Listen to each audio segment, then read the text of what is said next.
पुरुषाय विद्महे महादेवाय धीमहि तन्नो रुद्रा प्रचोदयात्. அனைத்து நண்பர்களுக்கும் பிறைசூடன் சார்பாக அன்பான வணக்கங்கள்.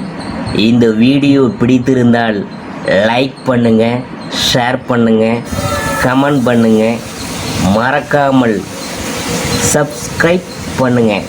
வாங்க வீடியோ பார்ப்போம். மே மாத ராசி பலன்கள் 2025ஆம் ஆண்டு.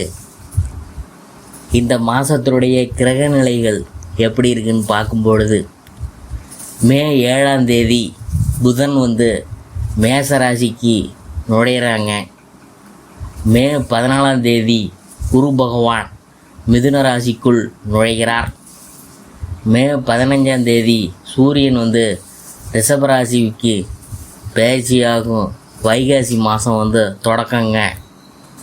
மே 18ஆம் தேதி ராகு கும்பராசியிலும் கேது சிம்மராசியிலும் நுழைகின்றனர். மே 23ஆம் தேதி புதன் ரிஷபராசிக்குள்ள பயிற்சி ஆகிறாரு. மே 31ஆம் தேதி சுக்கிரன் மேசராசிக்குள் நுழைகிறார்.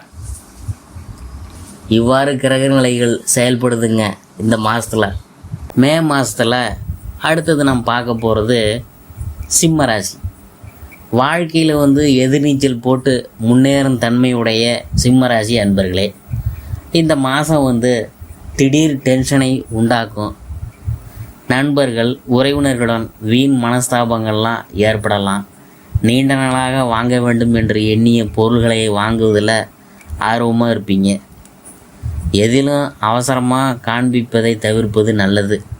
தொழில் வியாபாரம் தொடர்பாக இருந்து வந்த அந்த குழப்பமான நிலை நீங்க போகுது.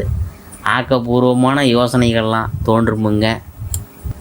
அடுத்தது உத்தியோகத்தில் இருக்கிறவங்க திட்டமிட்டு காரியங்களை செய்து எதிர்பார்த்த வெற்றியை அடைவாங்க. குடும்பத்தில் மகிழ்ச்சியெலாம் கூடும். கணவன் மனைவிக்கிடையே நெருக்கம் உண்டாகும். பிள்ளைகளுக்காக பாடுபடுவீங்க. அவங்க உங்களை அனுசரித்து நடந்து கொள்வாங்க. எதிர்பாராத செலவுகள்லாம் உங்களுக்கு உண்டாகும். உடல் ஆரோக்கியத்தில் கொஞ்சம் கவனமாக இருங்க. வாகனங்களை இயக்கும்போது கொஞ்சம் நிதானமாக போங்க. பெண்கள் வீண் வாக்குவாதங்களை தவிர்ப்பது நல்லது. எதிலும் கொஞ்சம் நிதானமாக இருங்க. பொருள் சேர்க்கை உண்டாகும். அடுத்தது கலைத்துறையினர். அதை பற்றி எடுக்கும்போது புதிய வாய்ப்புகள்லாம் உங்களை தேடி வரும். கிடைக்கும் வாய்ப்பினை பயன்படுத்தி கொள்வது தான் புத்திசாலித்தனம். உடன் இருக்கிறவங்களை ஆலோசித்து காரியங்களை முன்னெடுப்பது உங்கள் வெற்றிக்கு தடை வராமல் பாதுகாக்கும். அடுத்தது அரசியல் துறையினருக்கு இந்த காலகட்டம் உங்களுக்கு சாதகமாக இருந்தாலும் புத்தி கூர்மையுடன் செயல்களை ஆராய்ந்து செய்கிறது தான் உங்களுக்கு நல்லது. மேலிடத்திற்கும் உங்களுக்கும் தேவையற்ற வாக்குவாதங்கள்லாம் வரும். கொஞ்சம் பார்த்து ஜாக்கிரதையாக இருக்கணும். மாணவர்கள் திட்டமிட்டு பாடங்களை படிக்கிறது கல்வியில் வெற்றிக்கு பெற உதவுவான். அடுத்தது மகம். மகத்தை பற்றி பார்க்கும் பொழுது இந்த மாதம் சக ஊழியர்களுடன் சகஜமாக பேசி பழகிறது நல்லது. பண வரத்து அதிகமாகும். எதிர்ப்புகள்லாம் நீங்கி எதிலும் உற்சாகம் உண்டாகும். மன மகிழ்ச்சிக்காக பணம் செலவு செய்ய தயங்க மாட்டீங்க. நண்பர்கள் சேர்க்கையும் அவங்களால உதவியும் கிடைக்கும். அடுத்தபடியாக பூரம். அதை பற்றி பார்க்கும் பொழுது இந்த மாதம் தொழில் வியாபாரத்தில் கூடுதல் லாபம் கிடைக்க பெறுவீங்க.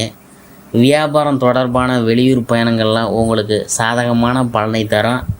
உத்தியோகத்தில் இருக்கிறவங்களுக்கு வேண்டிய உதவிகள்லாம் மேலதிகாரிகள் மூலம் உங்களுக்கு கிடைக்கும். பொறுப்புகள்லாம் கூடும். சிலருக்கு எதிர்பார்த்த பதவி உயர்வும் கிடைக்கக்கூடும். அடுத்தபடியாக உத்தரம் 1ஆம் பாதம். அதை பற்றி பார்க்கும்பொழுது இந்த மாதம் குடும்பத்தில் வாழ்க்கை துணை மூலம் மகிழ்ச்சி உண்டாகும்.